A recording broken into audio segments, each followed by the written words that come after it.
Oh, good. You know, I've got to laugh at the message. It's a little late, don't you think?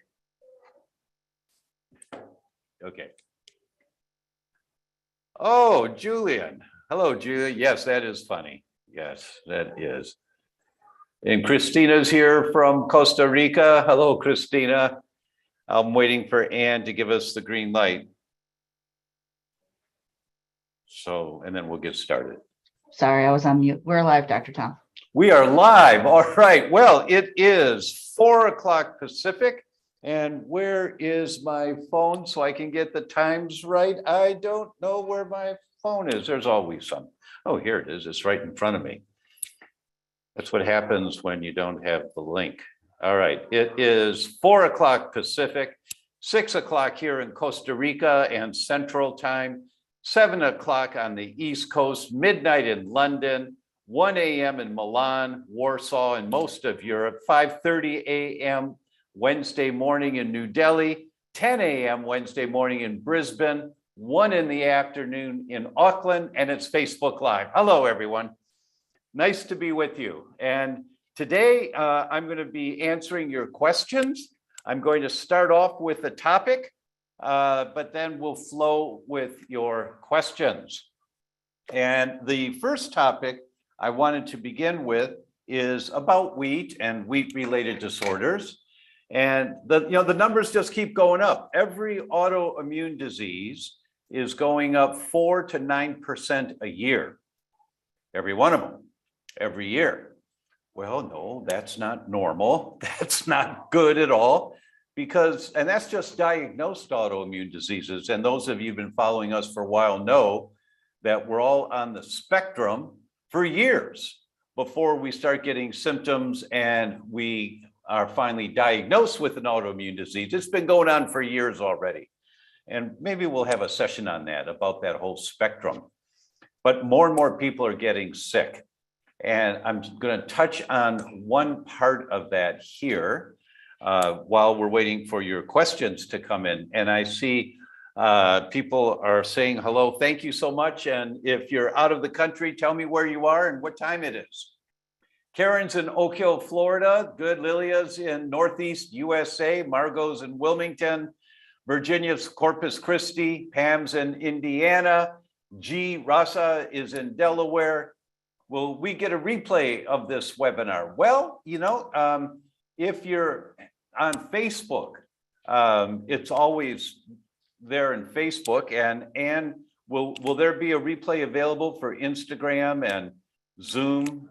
It's always on our YouTube channel, folks, which doesn't require a social media account, as well as on our Facebook account. Great. Look at this. Oh, Pete Johnson's in Melbourne, Australia. Hello, Pete. Thank you so much. Maria Taberski is in Portugal. Hello, Maria. Thank you for staying up. Thank you. I'll do my best to make it worthwhile. And Shelly's in Virginia and Eric's in Mexico. Hello, Eric. Thank you so much. Appreciate you being here. And it just gives me goosebumps, when I see that people are calling in, checking in from all over the world. Thank you for that. That's great. It validates all the work we do, So why is wheat sensitivity going up, which, as you all know, is my bread and butter? And that's a pun. I didn't even think of that. That's a pun. My bread and butter. Oh, sorry, man. I have to get it wherever I can. But, well, this paper just came out recently. Mediterranean gluten-free diet. Is it a fair bet for the treatment of gluten-related disorders? Oh, you can't see the paper there. There you go. Anyway, so it's hard to focus on that. And part of the, more scientists are now saying that the reason for the increase in sensitivity to wheat across the planet is not that our genetics have changed as humans, because it takes thousands of years for genes to change. Actually, now that's not as true, that it can take less than 100 years sometimes because of the amount of chemicals that are getting in our body. But in general, scientists say it takes thousands of years for genes to change. So why are more people getting sick?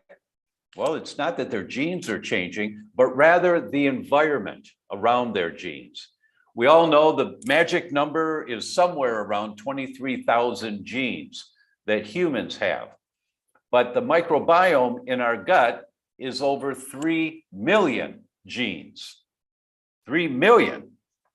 And you've heard me say before, 36% of all of the small molecules in the bloodstream are the exhaust, technically the metabolites, the exhaust of the bacteria in your gut. Now, what is this exhaust of the bacteria? Well, genes stimulate the production of proteins. It doesn't matter if it's a human gene and the human makes proteins, or if it's a bacterial gene and the bacteria make proteins in your gut. Genes stimulate the production of proteins.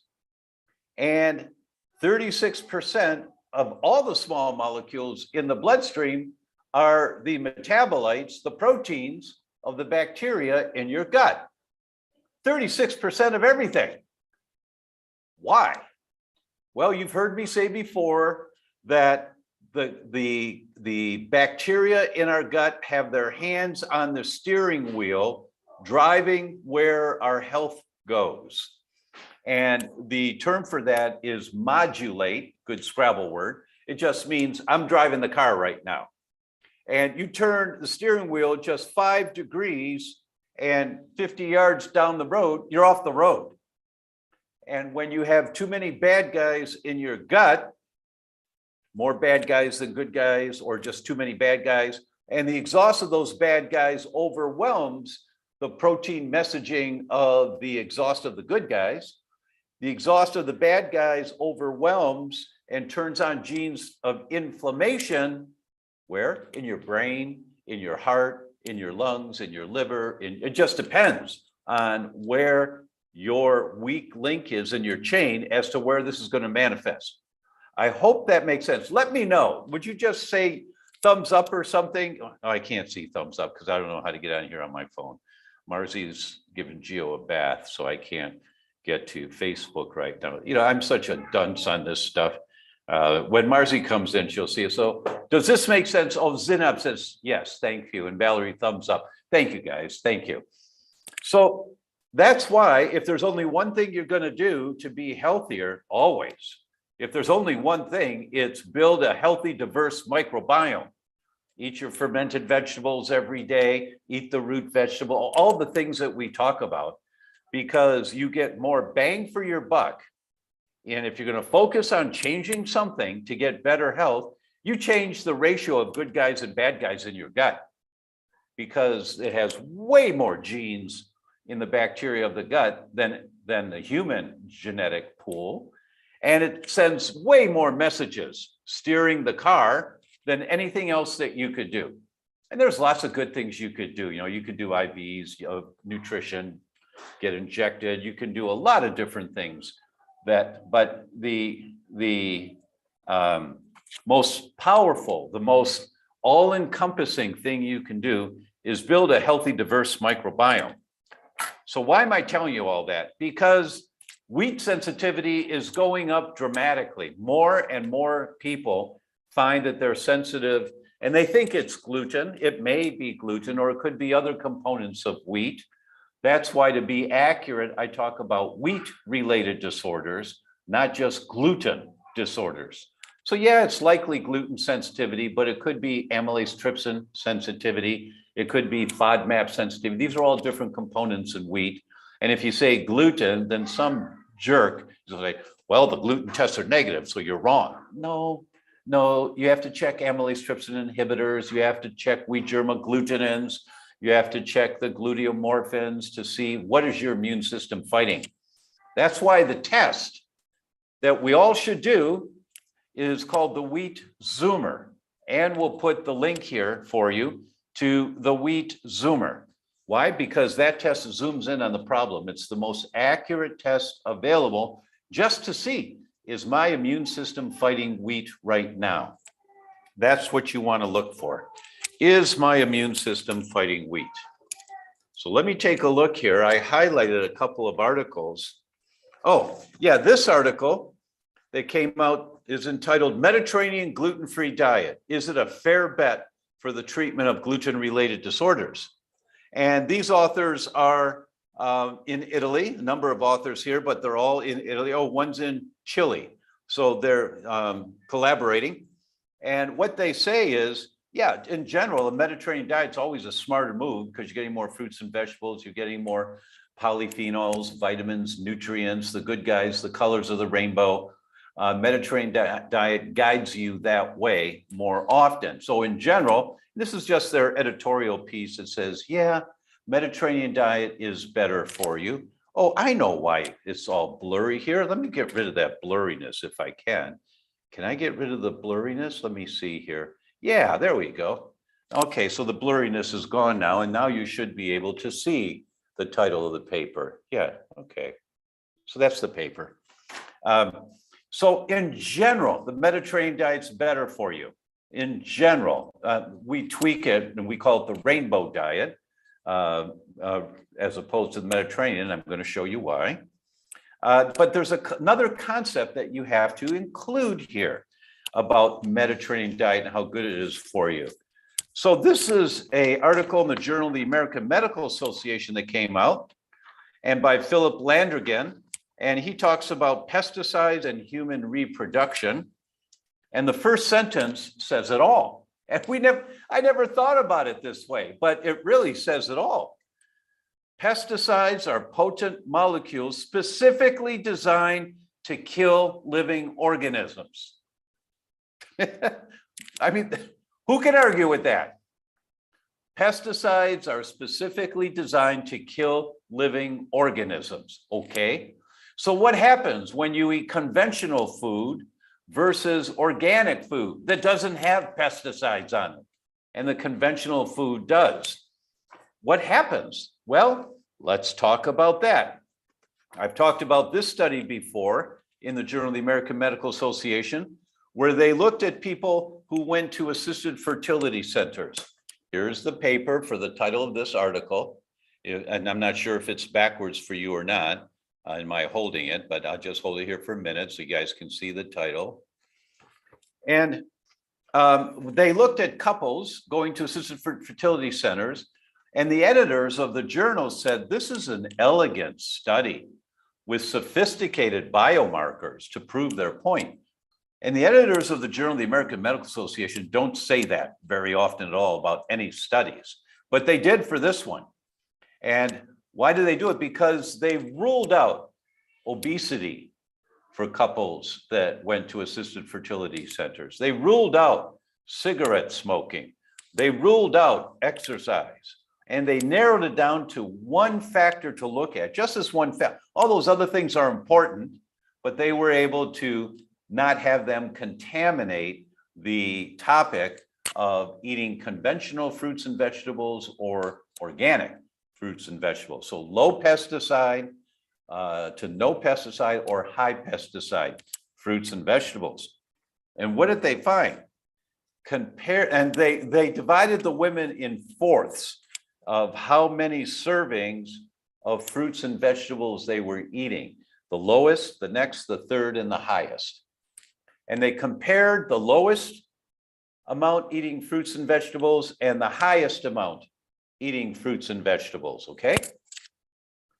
Who do you think had better results at the assisted fertility center, where you're spending tens of thousands of dollars and all the emotional stress of trying to get pregnant and have a healthy baby? Which group of the four groups do you think got the best results? You'd be wrong. It was the lowest consumption of fruits and vegetables, conventional fruits and vegetables, the lowest amount of servings, meaning less than 1.3 a day, versus the highest amount, more than 2.3 servings a day of conventional fruits and vegetables. If you ate a lot of fruits and vegetables, but they were conventional, you bought them at the local supermarket, you had an 18% less likelihood of getting pregnant at the assisted fertility centers than if you were in the lowest consumption of conventional fruits and vegetables, 18%. The more you ate, the less successful you were. The more fruits and vegetables you ate, conventional, because they're high in pesticides. And here's the kicker. Those in the highest consumption of conventional fruits and vegetables, 18% less likelihood of getting pregnant. But if they got pregnant, 26% less likelihood of having a live birth. More miscarriages and stillbirths. The more fruits and vegetables they ate, the more miscarriages and stillbirths they had. Why? Well, Philip Landrigan told us why when he said, pesticides are potent molecules specifically designed to kill living organisms. So the more pesticides you get in your fruits and vegetables, the more likely you kill living organisms. This is the Journal of the American Medical Association. I'm not making this up. But, you know, doctors won't talk to you like this. This is like, wake up. You want to get pregnant? Wake up. Oh, and the other part of this study, those that ate at least 3 servings a week of organic fruits and vegetables completely negated these ratios, meaning they were much more successful. The more organic they ate, the more fruits and vegetables and more 3 servings or more a week, they had the highest success rate for pregnancy and successful delivery. So it's the pesticides. Now, why do I tell you this? Because that study that I just showed you a moment ago about why are more people getting sick? Why are more people autoimmune diseases going up? It's not genetic changes in the human race. No, it's the amount of pesticides. We're losing tolerance. The environment that we live in, we just take this stuff for granted, like the shampoo that you buy at the local store, or the candles that you use at Christmas that have a nice scent to them. Those are all chemical scents, unless you go to the organic stores and get real candles, beeswax candles that have a little essential oil in them. Those are safer. But the ones you buy at the local market and local department store, that's all chemicals that you're just breathing in that goes right up to your brain. We have to get educated on the chemicals that we're being exposed to in this world today. It's just a horrible, horrible situation that nobody's talking about. Okay, let's look at the questions, and let me open up questions here. And Anne sent me the link, I'm sure. So, oh, Laura's here. Laura Darling from Edinburgh, Scotland. Hello, Laura. Thank you for staying up. Jose's here from Mexico. Thank you, Jose. I think I mentioned that already. Let's see, where are the questions? And I'm looking for the link to the questions. And I'm scrolling. Hello, I started having my eyelids red hives. It's the first time ever happened, not having wheat. Okay, your eyelids are red and you've got hives. Hives are you've crossed a threshold. And I'm going to date myself here. You know, I grew up with Popeye. And Popeye would always say, I stand as much as I stand, I can't stand no more. Then he would squeeze his can of spinach and he'd eat the spinach, then he'd get all this strength and, you know, go do whatever he needed to do. It's your immune system that says, I've taken as much insult as I can't take any more. That's what hives are. It's a response, so you have to detox. First thing to do, drink lots of water. Now, the amount of water people should drink, who says 8 glasses a day? Some people weigh 104 pounds, some people weigh 190 pounds. They all should drink 8 glasses a day? I don't think so. So it's 1/3 of an ounce per pound body weight, 1/3 of an ounce. And if you're sweating a lot because you exercise regularly, you live in the tropics, you sweat every day, or you're in saunas regularly, it goes up to 1/2 ounce per pound body weight. So it's by your weight. That's how much water you drink. So the first thing you have to do when your eyelids are red and you've got hives, is get enough water and to flush this stuff out. The second thing, anytime you have a problem in the head, the neck, the throat, the ears, the eyelids, clean your shower head. For those of you that don't know about cleaning shower heads, when you turn the shower off, the water that's coming up the pipe that is now sitting just inside the shower head, because you turn the shower off, but there's water there and it sits there, and the bacteria in the water starts secreting a biofilm. It's like a force field, little force field, like a polymer, a plastic polymer that builds up inside the shower head. And, you know, depending on your water supply, well, there's chlorine in the water. Well, there's a lot of bad bacteria that chlorine doesn't kill. And so your shower heads can build up this biofilm. And every time you turn the shower on, get in the shower, you get blasted by millions of pathogenic bacteria. So anytime you have a head, neck, ears kind of problem, throat kind of problem, always clean your shower head. Next, clean your toothbrush.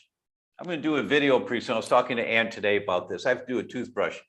I have to do a video on cleaning your toothbrush. Because you're brushing your teeth, there's over 800 species of bacteria in your mouth, hopefully most of them good guys, not many bad guys. But when you brush your teeth, your toothbrush is now loaded with that bacteria. And you can get hydrogen peroxide, food grade hydrogen peroxide, any drugstore. And what I do is I just unscrew the cap, I pour some in the cap, I put it in my mouth, and I brush my teeth with it. But when you're going to clean the toothbrush, you would pour some in a little shot glass, not too wide on the bottom because it will take up a lot of the hydrogen peroxide, you know, a larger volume. So you get something like a shot glass and you pour some in there and you put the toothbrush in just so that the brushes of the toothbrush are covered, and just watch what happens. For those of you that have used hydrogen peroxide before, you know that when you get a cut, you pour peroxide on, you get all this white foamy stuff because it's killing bacteria. You wipe it off with a clean tissue and pour more on, wipe it off, pour more on, wipe it off. And eventually, within a minute to 2 minutes, there's no more white fuzzy. There's no more bacteria that's around that area of the skin.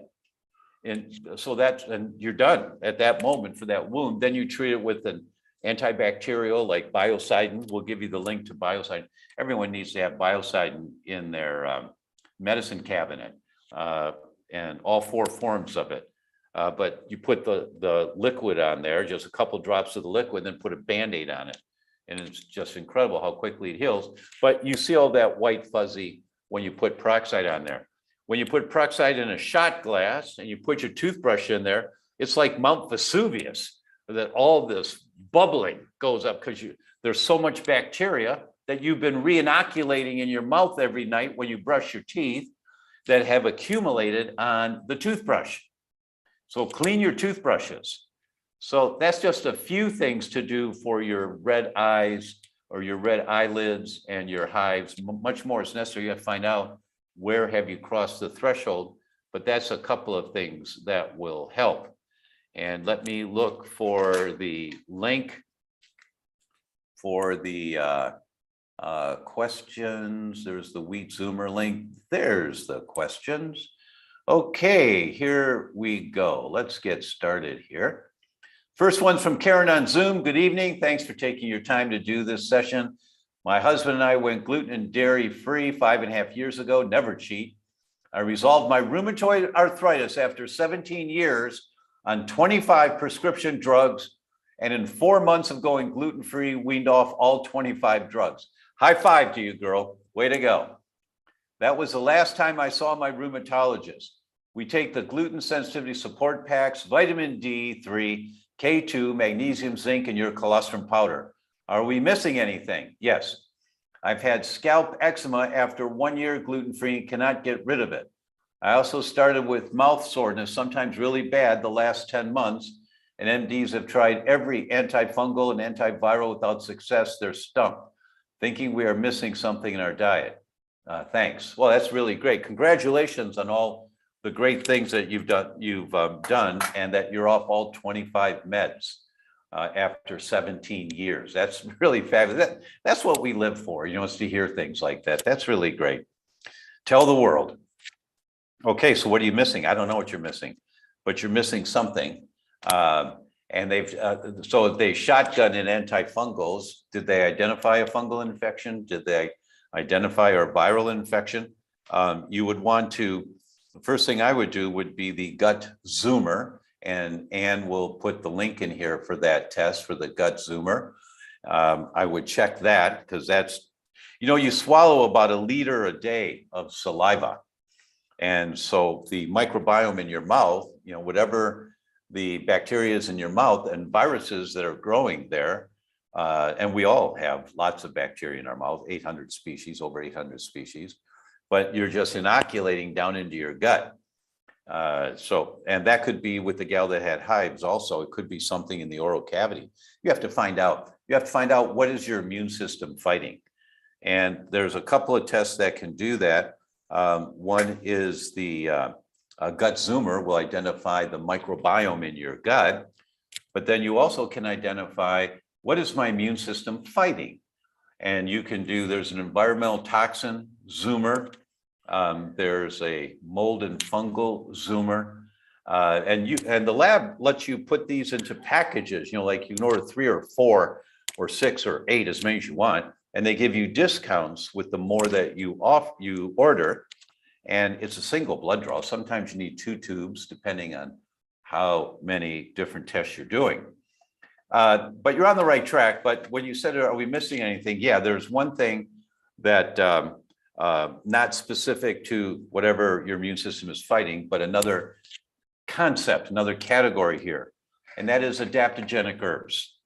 That we had our massage, we have a massage therapist that comes to the house once a week, and she's really grateful because I give her an adjustment and all of her arm pain's gone, and she does massages for us. And this morning she was just so ecstatic, and she looked wonderful, just relaxed and much more calm. And last week I gave her some Thrivogen. Thrivogen is an adaptogenic formula for women. And she said, my gosh, I took it that day and I slept the best that I've slept in years. And every night now I'm sleeping really good. And I'm not waking up after 4 or 5 hours and trying to get back to sleep. I mean, I just feel really good. And my energy's up and my exercise is better. And I said, yeah, you're like tuning your system up. The benefit of adaptogens, and this sounds hard to believe, but it's really true, is that they don't focus on any one thing. They are not tissue specific. If you are too high, an example of that may be anxiety, they turn on the genes to bring you back to balance. If you are too low, the example of that may be depression or low thyroid and the low energy. They turn on the genes to increase your energy and bring you up to balance. Adaptogens bring you into balance. The one that I take, and the one for men, is called Mojo, 8.5. And I've been taking it for 10 years now. And for most of those years, without exception, I never failed to take it every day. Now, sometimes I forget and I'll take it. Oh, here it is here. This is mine for today. I'll take it probably 3 times a week. I've been a little inconsistent. But Mojo 8.5 for men and Thrivogen for women. And I'll just tell you the basic story, and then we'll move on. In 2012, my sister called and said, it's time, you have to come home. It's time to disconnect mom from life support, let her die. Hospice said that she had been in a coma for 8 days. She wasn't going to come out of it. She wasn't suffering, but she would not come out. So I packed a few suits because I'd be there for a couple of weeks. And I brought my adaptogens with me. At that time, we didn't have Mojo. It was called Ultimate Energy. And so I brought it with me and I got home. Flights were late. It was 2 a.m. when I got into my sister's house, and I went into the bedroom where my mom was in a hospital bed and all the equipment hooked up, and she's in a semi-fetal position where their eyes half open and her mouth open. I gave her a kiss and said, "Hi, Mom, I'm here." But there was nothing, she didn't respond. Then I said, "Why not? Why not?" And I put some ultimate energy in her mouth. And I set my alarm for 2 hours because she might die during the night. And I gave her some more. And in the morning, we woke up and my sister and I had to go to the funeral home. So we waited for a hospice to come. Hospice came at 8 o'clock every morning, and they'd sit with my mom and bathe her and play Frank Sinatra music because she likes Frank Sinatra. And so I gave her a third dose, and we went to the funeral home, make all the arrangements. And we came back about 2 or 3 hours later. There's our mother in a wheelchair. She goes, hi, Tom. My sister started crying, and I did what any good doctor would do. Give her 2 ounces 3 times a day, right? I didn't know. Our mother lived 6 weeks. 6 weeks, not suffering, but just completely worn out from sepsis.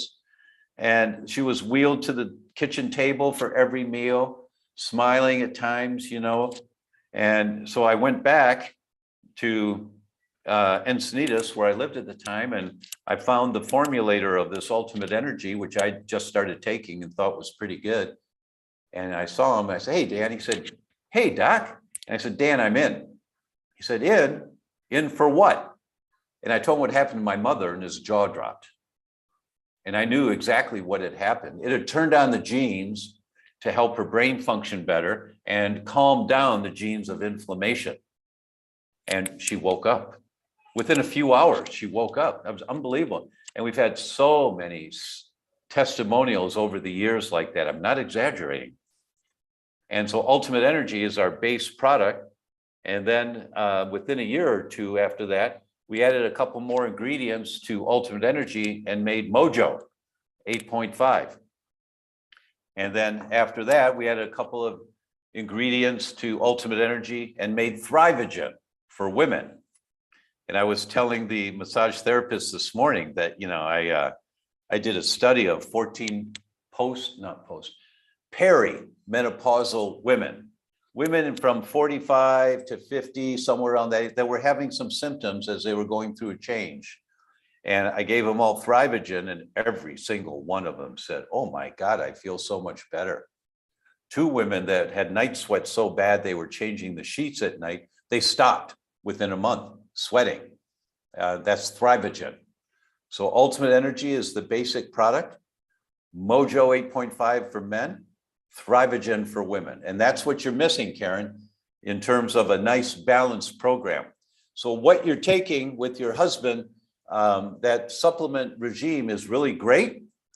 2 things. 1, get the adaptogens in there. And 2, there's some threshold you've crossed of some kind of toxin, bacterial, viral, environmental, heavy metal, food. Maybe it's, you're wheat and dairy free. It could be lectins. That's a fairly common one. Could be eggs. You just have to explore, where is it coming from?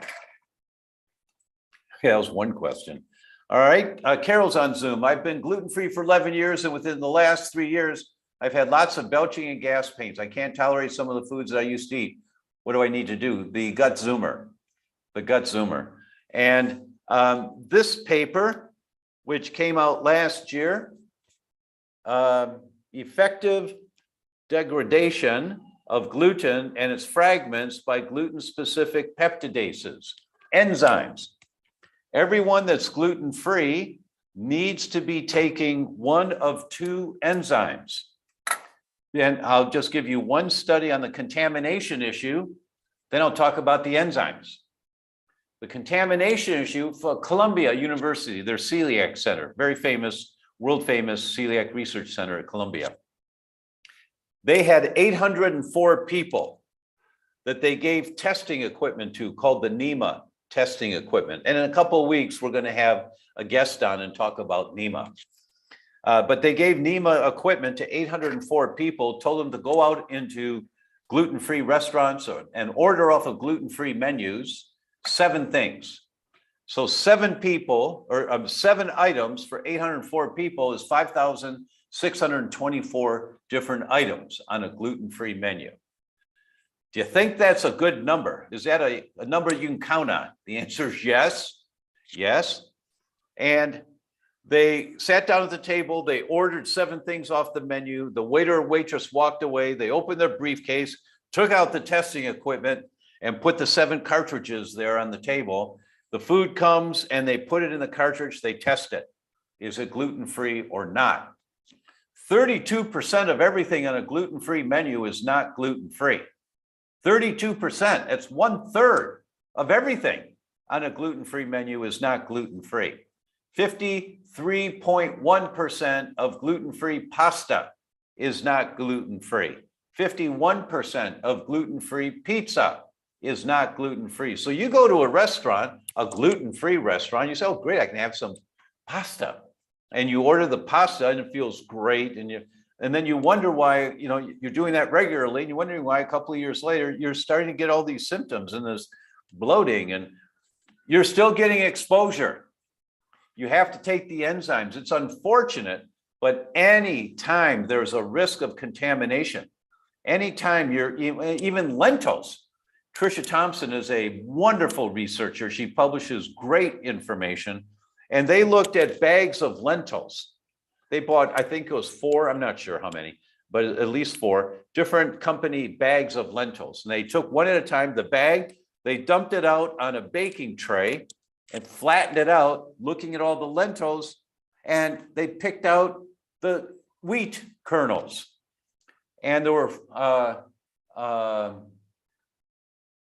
4 of 15. 4 of 15 samples had wheat kernels in there. So you cook lentils, think everything's great, but you're still getting exposed to wheat. And it takes a nanogram. That's what the science tells us, a nanogram to activate the leaky gut and activate inflammation. And what's a nanogram? That's 1/1000th of a gram. That's all it takes. So 1 lentil in a bag of lentils is all it takes. And there's no way that you can prevent being exposed. I mean, you can be as careful as possible, but you need to take the enzymes to protect you. If you have any history of stomach complaints, the enzymes to take are E3 Advanced Plus. We'll put the link here. If you don't have stomach complaints, you got brain complaints or joint complaints or fatigue complaints, you take Wheat Rescue. It's the only difference. If you got stomach issues, you take the one that's got a little more focus for your stomach or for your gut. If you don't have gut issues, you take the one that's more focused on digestion. They both digest 99% of any inadvertent exposures of gluten within 60 minutes. And that's the key. Lots of gluten enzymes out there, but that's what this article was talking about, is that most of the enzymes take 4 to 6 hours to work, which is great to protect your large intestine, but the food comes out of your stomach in 90 minutes to 2 hours. And if there's gluten there, then the sentry standing guard that you've heard me talk about many times before, called toll-like receptors, they see that gluten in there coming out of the stomach, and they activate leaky gut, they activate inflammation within 5 minutes of that food coming out of the stomach into the first part of the small intestine.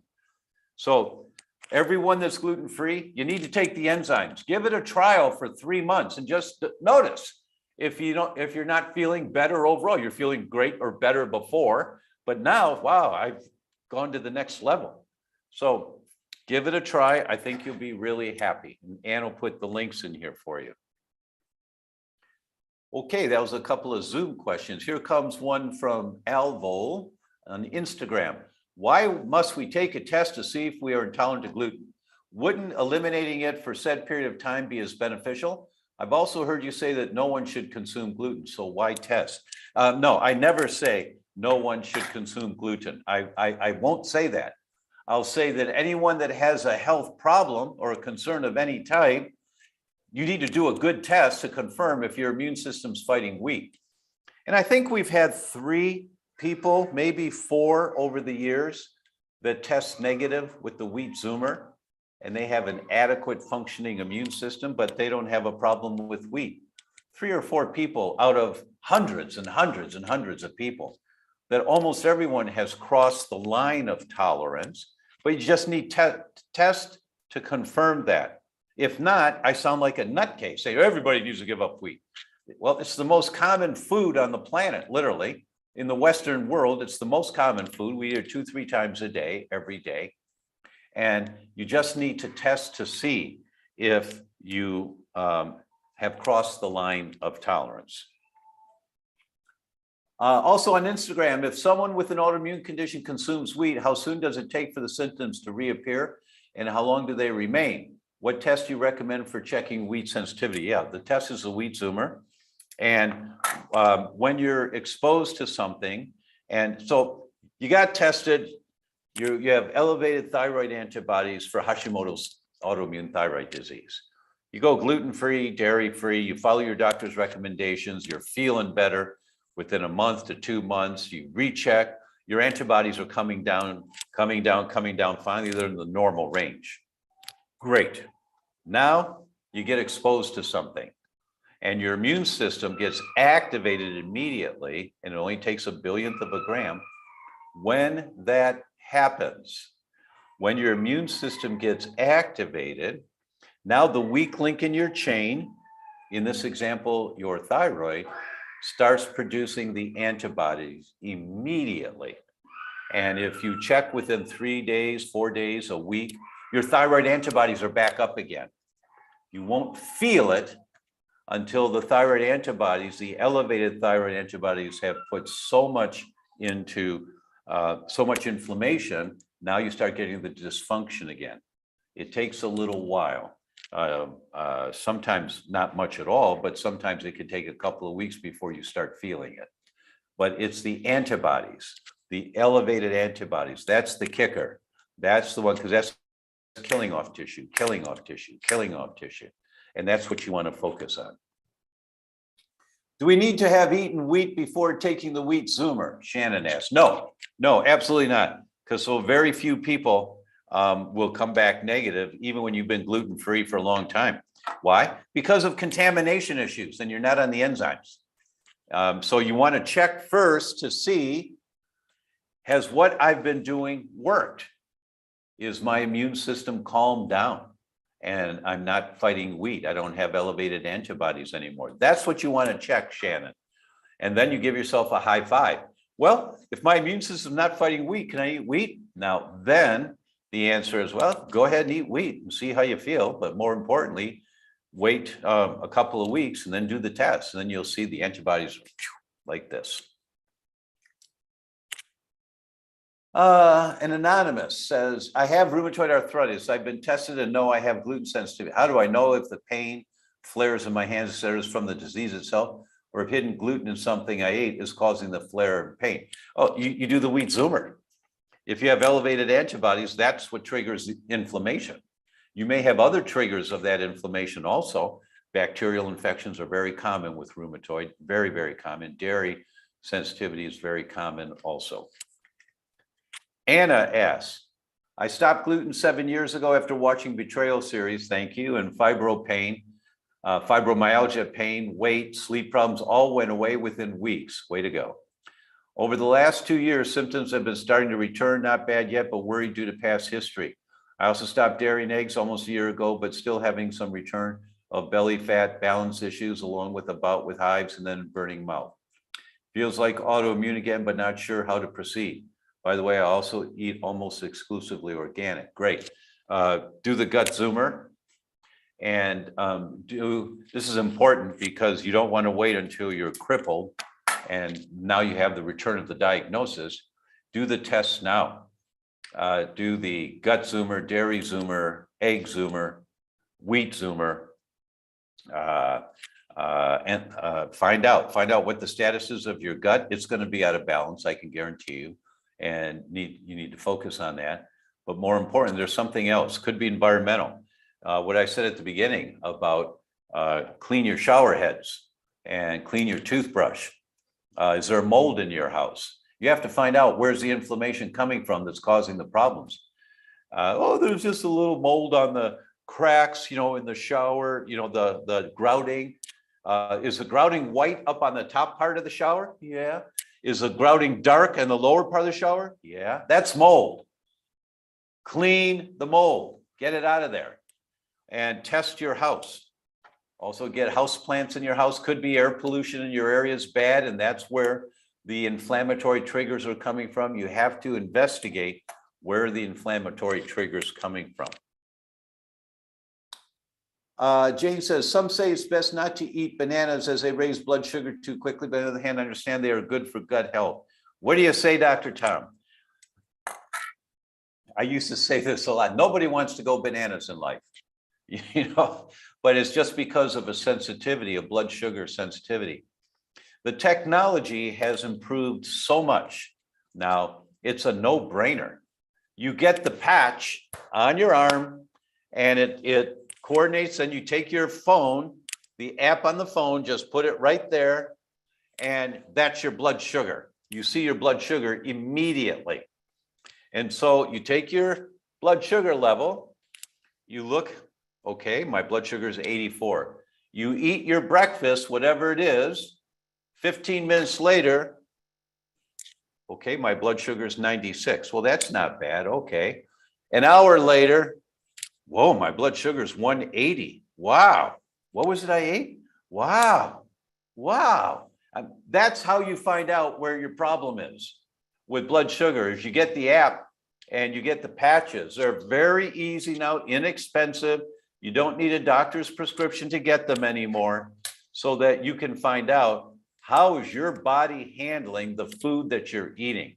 It's so great that this technology is available now. Can diabetes be reversed? Absolutely yes. Absolutely, unequivocally yes. Just go on Google. No, not Google. Go on YouTube and type in reversing diabetes. And they'll show you the people, most of them were overweight, the people who went on a Mediterranean diet. They just started eating more fruits and vegetables and stopped eating the crap. And you see every couple of weeks their blood work, what their doctor says. And this was 10 years ago that video came out. And I'm sure there's more recent ones now, but yes, absolutely. Our friend, Dr. Brian Mowell, has great online courses, and Ann will find a link and post it here for you for his courses on reversing diabetes. Ruth asks, for anyone that is considering the Wheat Zoomer home test, it's a piece of cake. I found out my Wheat Zoomer score is 6+. My intestinal permeability score is 3.5. All my IgGs are sky high. Many are over 2, that's high. All my IgAs are within normal range. Why is one so high and the other is normal? Well, it's the Army and the Marines. The Army is called out big time right now, and the Marines have not been called out. The Army is circulating through your bloodstream. The Marines are more on your mucosal surfaces. They get produced on the inside lining of your gut, on the inside lining of your lungs, more than not. So it's the Army that's called out. For you, one of the things that I would do, and I can't prescribe to anybody here, and I'm not prescribing to anyone, but one of the things that I would do in this situation, I would start taking Wobenzym. Ann will put a link here for you. I would take Wobenzym. If you get Wobenzym PS for professional strength, I would take 3 or 4 of them, depending on your weight, 2 or 3 times a day. And Wobenzym acts like Pac-Man. Just going through your bloodstream, cleaning up the debris and getting rid of the stuff that's not supposed to be there. But that's good for you for doing the test and being alerted that you have to take some action, and good for you for asking the question. That's the value, and why we say the rule is test, don't guess. Always test. If I'm going to a restaurant, when should I take my enzyme? When you sit down and after you order. Before you eat any food, normally with most digestive enzymes, you want to take them in the middle of a meal, So they're sitting inside that glob of food in your stomach, digesting from the inside coming out, and your enzymes will digest from the outside coming in, but not with this.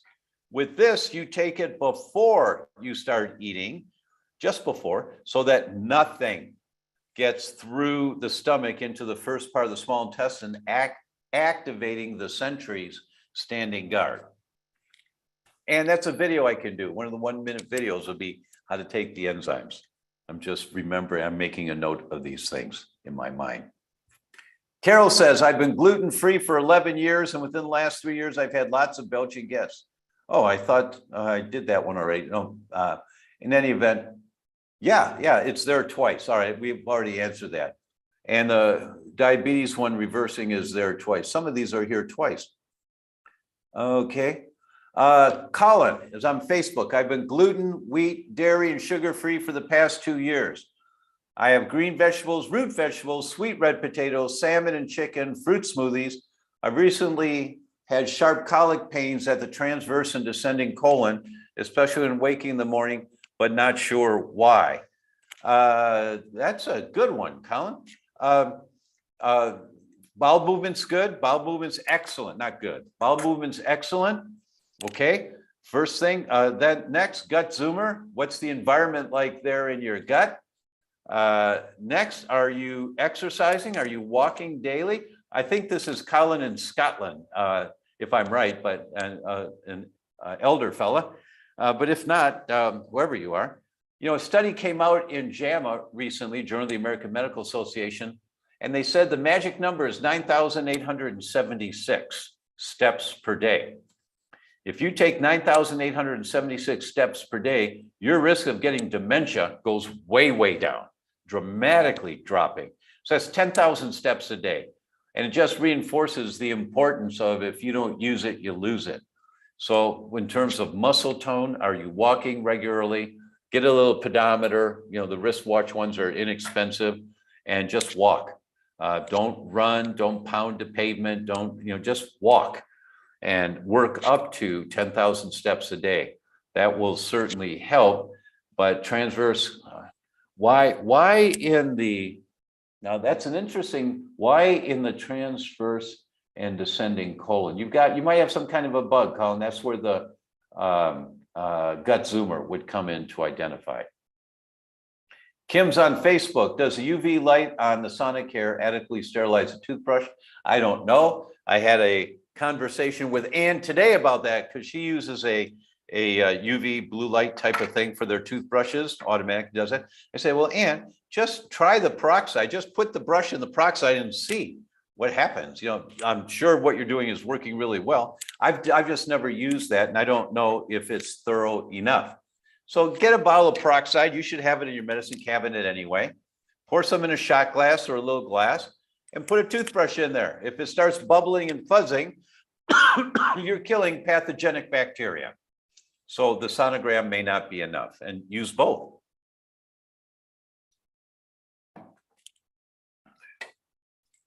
Okay. Rachel says, not a gluten question, but could a woman take nattokinase during pregnancy to negate blood clots from antiphospholipid syndrome? Absolutely, yes. But being monitored, just monitor with your doctor. I certainly would, you know, the proper thing to say is, well, you need to talk to your doctor about pregnancy and breastfeeding before taking any supplements. And that's the proper thing to say. But if you were my wife, I would put you on cardiotone right away and antiphospholipid syndrome right away. Just one a day, and I would be measuring the clotting factors in your blood. So you've been diagnosed with antiphospholipid syndrome, so you've got the antibodies already diagnosed, which ones are elevated. But I'd also, it's a simple blood test for clotting factors. And you just want to know, what are your clotting factors right now? And then you start on the cardiotone, and a week later, you do another blood test. And you just check it regularly for a few weeks until you know that the dose you're taking is keeping your clotting factors in a healthy range. That's the goal. You don't want to overshoot the range. But in one study, which is sitting here on my desk somewhere, but I'm not going to look for it right now. there's a study, and you can probably Google this, a single dose of nattokinase is how the study title begins. And in that study, what they noticed was that almost all of the blood thinning medications do so by working on one pathway. And it's a complicated set of pathways by which clots form. And the pharmaceuticals work on one pathway. Nattokinase works on 5 different pathways. And if it's too low, it brings it up. If it's too high, it brings it down. But they emphasize it always adjusts staying in the normal range. They never went too low or they never got too high. They always stayed within normal ranges. And that's a wonderful thing to know clinically. And because of that, I would just want my doctor to monitor me for a few weeks while I began taking cardiotone. But if you were my wife, that's what we would do. Is there a link? Is there a possible link between hypokalemia and weak gluten and or pesticides? Yeah, absolutely. Without question, there is. Teresa's on Zoom. I have MS and have repeatedly had low white blood cell count on blood tests taken at cardiologist, primary care physician, and oncologist office. In the last CC 2.5 years, I've only had normal results twice. Oh, I have had high blood pressure and high cholesterol results occur this year, which I've not had previously. I'll be 71 in late March, weigh 120 pounds, 5 foot tall, 5'4" tall, but I do have several other conditions that I fight. Okay, there's no question here. But what I would do, Teresa, is I would do the wheat zoomer, the dairy zoomer, the gut zoomer, and if you eat and the lectin zoomer, probably those are the ones I would do, maybe add eggs to that, so that you can see what is my immune system fighting right now? What is it there's too much of that's causing inflammation in my body? Because everything you described here is inflammatory. High cholesterol is a problem of inflammation. High blood pressure is a problem of inflammation. So where's the inflammation coming from? That's the $1 million question. Anonymous says, thank you for the neural zoomer. Trying to put a demyelinating autoimmune disease in remission. Concerned the results show 2 elevated antibody. Dr. Tom, please, how do we dampen elevated ESV? We're gluten-free and dairy-free, thanks to you. You have to find out what is activating the immune system. Likely gluten was a culprit, dairy was a culprit, but what about, what's the current state of your microbiome? That's the gut zoomer. What about environmental toxic chemicals accumulating in your body? I gave you the study at the beginning of this hour on losing pregnancies because of the amount of pesticides. The more fruits and vegetables you eat, conventional, the more likely you're going to lose the pregnancy. How's that for a tongue twister? It's like, what? What? So you have to find out, what is your body fighting? Where is the problem?